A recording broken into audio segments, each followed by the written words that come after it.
कृपया हमारे चैनल को सब्सक्राइब करें। आपका धन्यवाद।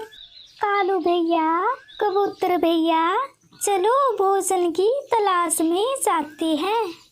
चिड़िया, आजकल जंगल में सूखे की वजह से अनाज की बहुत कमी हो गई है। हाँ कबूतर भैया, अब तो अनाज की खोज करके हमें सुबह से शाम हो जाती है। सोनी कबूतर, चलो अब अनाज की खोज में जाते हैं। हाँ कालू भैया, हमें और देरी नहीं करनी चाहिए। तीनों अनाज की तलाश में जाते हैं। रास्ते में ही पक्षियों को चावल का खेत दिखाई देता है, तो वो तीनों उस खेत में जाते हैं। अरे वाह दोस्तों, यहाँ तो बहुत सारे चावल है। हाँ दोस्तों, अब हम रोज इसी खेत से चावल ले जाया करेंगे। तीनों दाना लेकर अपने अपने घोंसलों में लौट जाते हैं। अरे वाह मम्मा, आज तो आप चावल के दाने लाए। मुझे चावल बहुत पसंद है। गुड़िया बेटी, अब मैं रोज आपके लिए चावल के दाने लाया करूँगी। अरे वाह मम्मा, फिर तो मुझे चावल के दाने खाने का मज़ा आ जाएगा। अगली सुबह फिर सब पक्षी चावल के खेत में जाते हैं। सब अपने लिए चावल के दाने ले आते हैं। मम्मा, वो चावल का खेत किसका है? गुड़िया बेटी, पता नहीं वो चावल का खेत किसका है। हमने तो उस खेत में किसी को भी नहीं देखा। मम्मा, शायद वो किसी इंसान का खेत होगा। तो तुझे लगता है हमारे खेत से कोई चावल चुरा कर ले जा रहा है। हाँ मीठी, मुझे भी यही लग रहा है। तो तुझे हमें उस चावल चोर को पकड़ना होगा, नहीं तो वो रोज हमारे खेत से चुराएगा। हाँ मीठी, तुम ठीक बोल रही हो। मैं उस चोर को तो छोड़ूंगा नहीं। तो तुझे हम कल पूरा दिन खेत पर नजर रखेंगे। हाँ मीठी, ये अच्छा उपाय है। कालू जी, मुझे चावल बहुत पसंद है। कल आप मेरे लिए बहुत सारे चावल लाना। हाँ मेरी काली पत्नी जी, मैं कल और भी ज्यादा चावल लाऊंगा। कालू जी, पर वो खेत किसका है? काली, मुझे लगता है वो खेत किसी इंसान का है। कालू जी, काश वो सारा खेत हमारा होता तो हम किसी भी पक्षी को उस खेत से चावल नहीं ले जाने देते। अरे मेरी काली पत्नी जी, ये गलत बात है। कालू जी, कल मैं भी आपके साथ खेत जाऊंगी। ठीक है काली, कल तुम भी मेरे साथ चलना। अगली सुबह फिर सब पक्षी चावल के खेत में जाते हैं। खेत के पास ही तोतू और मीठी डंडे लेकर छुपे थे। अच्छा, तो तुम सब हमारे खेत से चावल चोरी कर रहे थे। खुद मेहनत करते नहीं और हमारे खेत से चोरी करते हो। नहीं तोते, हमें पता नहीं था कि ये खेत आपका है। तोतू जी, इन्हें डंडे से मार मार के यहाँ से भगाओ।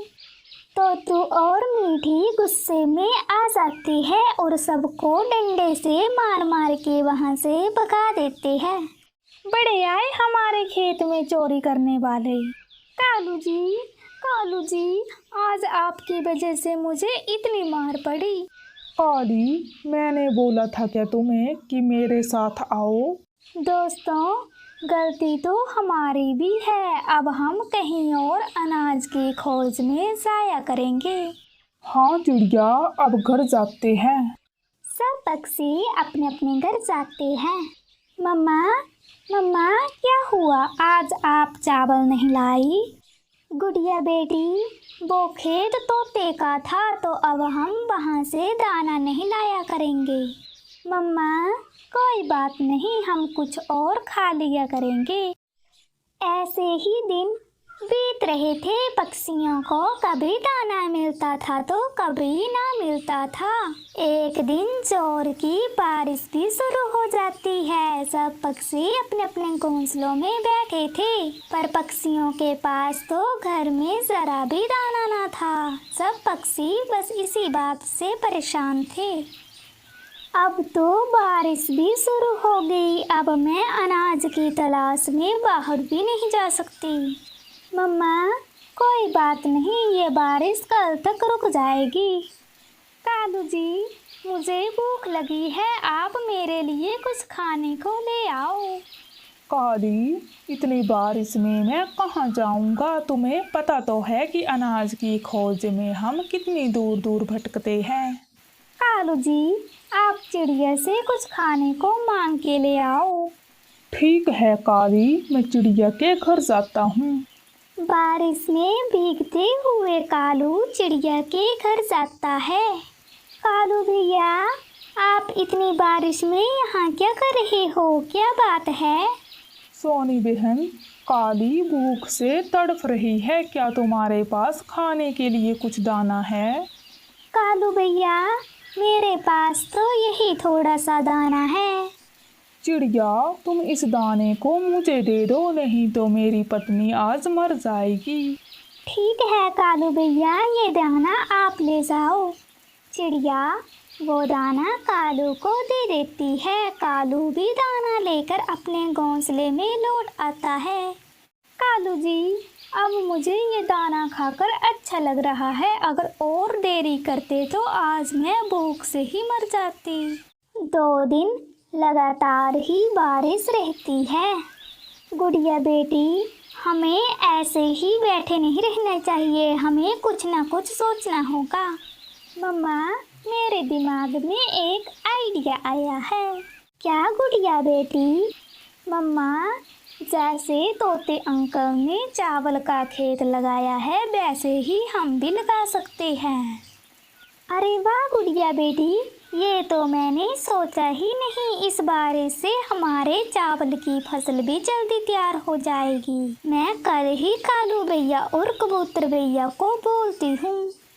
हाँ मम्मा, मेरी गुड़िया बेटी अब बहुत सियानी हो गई है। मम्मा, जब फसल तैयार हो जाएगी तो आपको अनाज की खोज करने के लिए भी नहीं भटकना होगा। हाँ गुड़िया बेटी, तुम ठीक बोल रही हो। अगले दिन बारिश भी रुक जाती है। सब पक्षी एक जगह पर इकट्ठे हो जाते हैं। दोस्तों, मैंने सोचा है कि इस बारिश के पानी से कुछ फ़ायदा लें। चिड़िया, इस बारिश से पानी से हमें क्या फ़ायदा होगा? दोस्तों, क्यों ना हम जो बारिश का पानी जमा है उसमें चावल की खेती कर लें। अरे वाह सोनी, ये तो बहुत अच्छा उपाय है। फिर हमें अनाज की खोज में इधर उधर भी नहीं भटकना पड़ेगा और हमारे पास सूखा अनाज भी जमा हो जाएगा। पर दोस्तों, मेरे पास तो चावल के बीज नहीं हैं। चिड़िया, मेरे पास कुछ चावल के बीज है, वो खेत में बोने के लिए बहुत होंगे। कबूतर भैया, आप चावल के दाने ले आओ। कबूतर भी चावल के दाने ले आता है। फिर वो चारों बारिश के जमा पानी में बीज बो देते हैं। दोस्तों, अब हम घर जाते हैं। अब हमारा काम तो ख़त्म हो गया। कुछ दिन बाद यहाँ आकर फिर देखने आएंगे। हाँ दोस्तों, चलो अब घर जाते हैं। फिर वो सब अपने अपने घोंसलों में लौट जाते हैं। कुछ दिनों बाद ही पक्षियों की चावल की खेती तैयार हो जाती है। सब पक्षी खेत में इकट्ठा हो जाते हैं। अरे वाह दोस्तों, हमारी चावल की खेती तो तैयार हो गई। हाँ चिड़िया, अब हमारे पास भी बहुत सारा अनाज होगा। सब पक्षी चावल की फसल को आपस में बांट लेते हैं।